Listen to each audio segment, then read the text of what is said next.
Ladies and gentlemen, boys and girls, humanoids of all descriptions, welcome to the channel. I'm Cap. This is my place.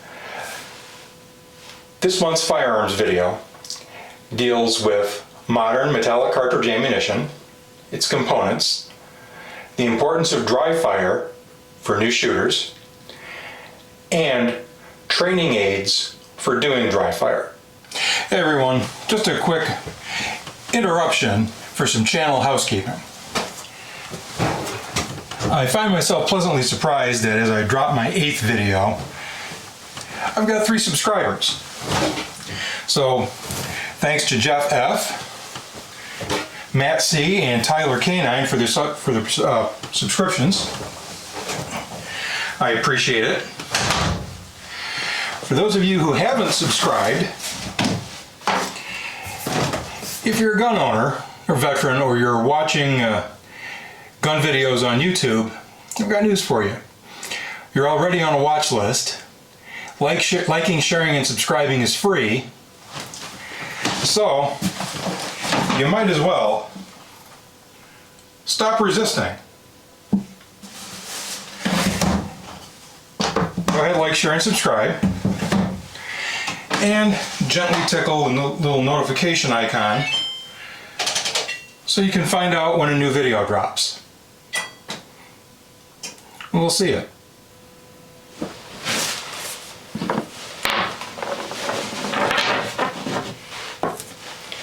This is a bullet.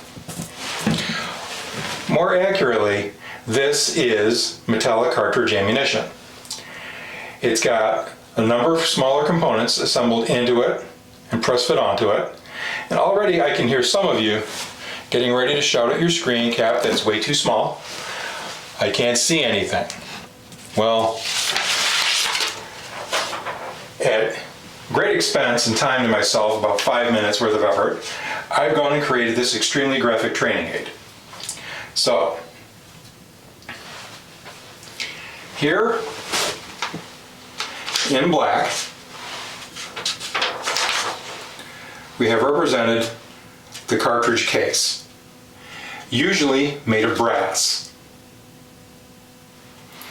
Brass is a soft metal, and when the gunpowder contained in this area here is ignited, the pressure forces the brass against the chamber wall of your firearm, creating a seal. That gunpowder is ignited by a primer. The primer is press fit into a primer pocket at the bottom of the cartridge case. When struck by your striker or firing pin, a spark goes from the primer through a touch hole in the bottom of the brass into the powder charge and sets the powder charge off. Onto the open end of the cartridge is press fit a bullet. In this case, I've drawn in an expanding hollow point. Also available are ball ammunition.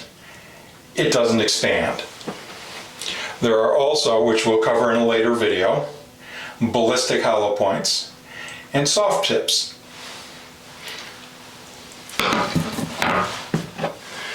So, what is dry fire? Well, here's an M1911 pistol. I have a chamber flag installed because we treat all firearms as if they are loaded. So, I'm going to look down through the magazine well. I can see you. That means there's no magazine in the magazine well and no brass or live ammunition. I'm going to look into the open chamber, and I again see no brass or live ammo. That means my firearm is clear. So what is dry fire? Well, that. Anytime you actuate your trigger without live ammunition in the chamber, you're dry firing.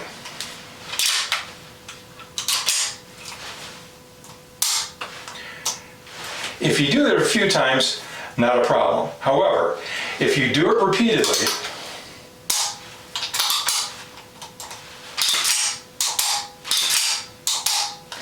you may over time have your firing pin or striker striking the inside of the breech face, which is this portion here, which pushes the bullet out of the magazine and into the chamber. It may damage your firing pin, or it may damage the backside of the breech face, which is why we use snap caps.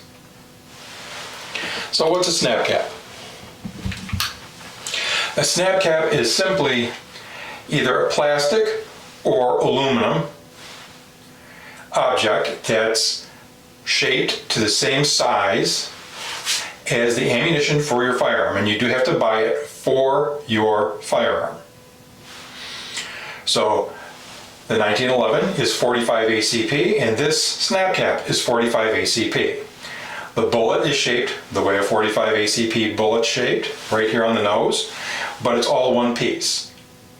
There's a little ridge where the cartridge case would begin, and it has an extractor groove running across the back. In the back portion of it, as you can see, it's got this one uses a piece of some sort of polymer for the firing pin to strike. Some of them use a spring-loaded plunger. They load into your magazine the same way that ammunition will load in. You then just simply take your magazine, insert it into the magazine well, locking it in, and you can hear it lock. Listen. You can then activate your slide stop, which chambers one of the snap caps. So then you can do drills, doing trigger squeeze, so you don't disturb your front sight post.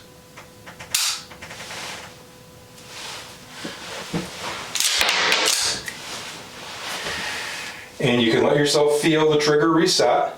Listen closely.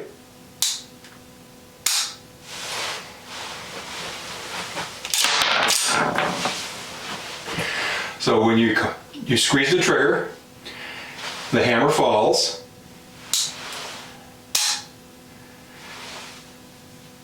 The firearm goes off.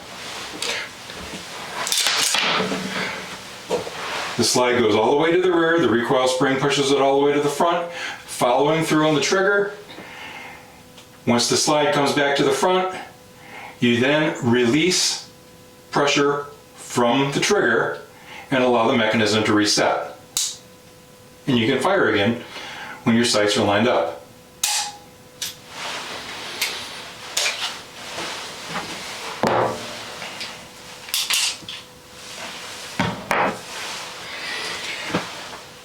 Doesn't hurt the mechanism because you're using a snap cap.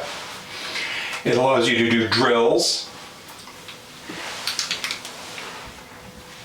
for loading and reloading.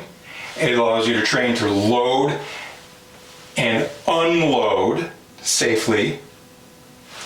And to change, like I said, to change magazines. When do you change magazines? Well, sometimes you change magazines when you have to. Sometimes you change magazines when you need to. Because one of the things that'll happen when using snap caps is when the last round is gone, it'll hold the bottom of the magazine, will push up your slide stop. And again, we'll show it to you from the side.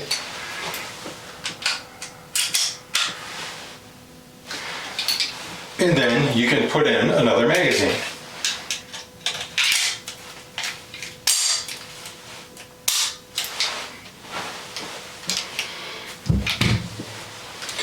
Make sure you're honest with yourself about whether or not you're pushing your front sight post off to the left or pulling it over to the right. And you can sit there for hours doing drills, learning to feel the trigger and its reset. And you can spend the same money over and over again as opposed to having to constantly buy new ammunition. And right now, I'm here in the gun room where there's no exterior walls. Right now, outside, there's a blizzard going on. It's not safe to go out, but you can get some trigger squeezes in. So, if you found anything useful, don't forget to like, share, and subscribe. Drop a comment or a question down below, and we'll see you next week with another video.